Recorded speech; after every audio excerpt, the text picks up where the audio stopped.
শ্ৰীমন্ত শংকৰদেৱ ইউনিভাৰ্চিটিৰ আণ্ডাৰৰ নাৰ্ছিং কোৰ্চৰ ফলাফল ঘোষণা কৰিছে। ফলাফলত বহুত কেণ্ডিডেটৰ নাম আহিছে। যিখন ৰেজাল্টৰ লিষ্ট প্ৰকাশ কৰিছে তাতে বহুত কেণ্ডিডেটৰ নাম আহিছে। এটা এটা ক'বলৈ গ'লে বহুত সময়ৰ প্ৰয়োজন হ'ব। এই ভিডিঅ'ৰ জৰিয়তে ৰিজাল্ট কেনেকৈ চাব লাগে সেই প্ৰচেছটো এতিয়া জনাই দিয়া হ'ব। আৰু এটা ইম্পৰ্টেণ্ট পইণ্ট জনাই দিব বিচাৰিছো, যিসকলৰ নাম আহিছে সেইসকল কেণ্ডিডেটৰ এডমিশ্যন কেতিয়া ল'ব লাগিব জনাই দিব।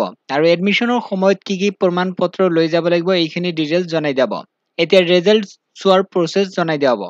ৰিজাল্ট নিজৰ মোবাইলত চাবলৈ কাম কৰিব। এই ভিডিঅ' ডেছক্ৰিপশ্যন বক্সত লিংক পাব। লিংকত ক্লিক কৰিলে এনেধৰণৰ ইণ্টাৰফেচ আহিব। তাৰ পিছত এই পেজৰ তলত যাব লাগিব। এই পেজৰ তলত ইয়াতে লিখা আছে সেকেন্ড মেৰিট লিষ্ট।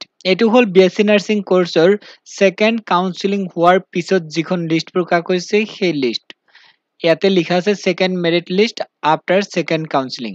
যিসকলে বিএছচি নাৰ্ছিং কোৰ্চৰ সেকেন্ড কাউন্সেলিঙত এপিয়াৰ হৈছিল সেইসকল কেণ্ডিডেটৰ লিষ্ট প্ৰকাশ কৰিছে। ইয়াতে ক্লিক কৰি ডাউনলোড কৰিব পাৰিব। এতিয়া জনাই দিব নেক্সট প্ৰচেছ কি।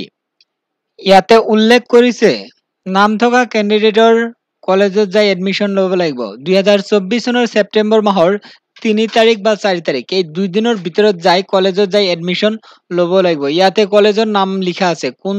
কোনজনী কেণ্ডিডেট কোনখন কলেজত সিলেকশ্যন হৈছে ইয়াতে লিখা আছে। ইয়াতে কলেজৰ নাম লিখা আছে। সেইমতে সেই কলেজত যাব লাগিব, যাই এডমিশ্যন ল'ব লাগিব। ইয়াতে যিসকলে কলেজ চেঞ্জ কৰিছে, চেঞ্জ কৰি নতুন যিখন কলেজ এলট হৈছে ইয়াতে লিখা আছে সেইমতে নিজৰ কলেজত যায়, যিখন কলেজত সিলেকশ্যন হৈছে সেই কলেজত যাই এডমিশ্যন ল'ব লাগিব। 3 তাৰিখ আৰু 4 তাৰিখ এই 2 দিনৰ ভিতৰত যাই কিন্তু এডমিশ্যন ল'ব লাগিব। যদি এই 2 দিনৰ ভিতৰত নলয় তেতিয়াহ'লে কিন্তু কেনচেল হ'ব পাৰে।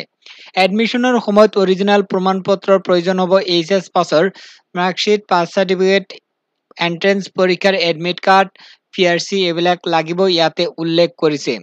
এতিয়া কাম কৰক, এই ভিডিঅ' ডেছক্ৰিপশ্যন বক্সত লিংক দিছো। লিংকত ক্লিক কৰি ৰিজাল্টৰ যিখন লিষ্ট অৰ্থাৎ মেৰিট লিষ্ট সেই লিষ্টখন ডাউনলোড কৰি এবাৰ নিজে নিজে চেক কৰক।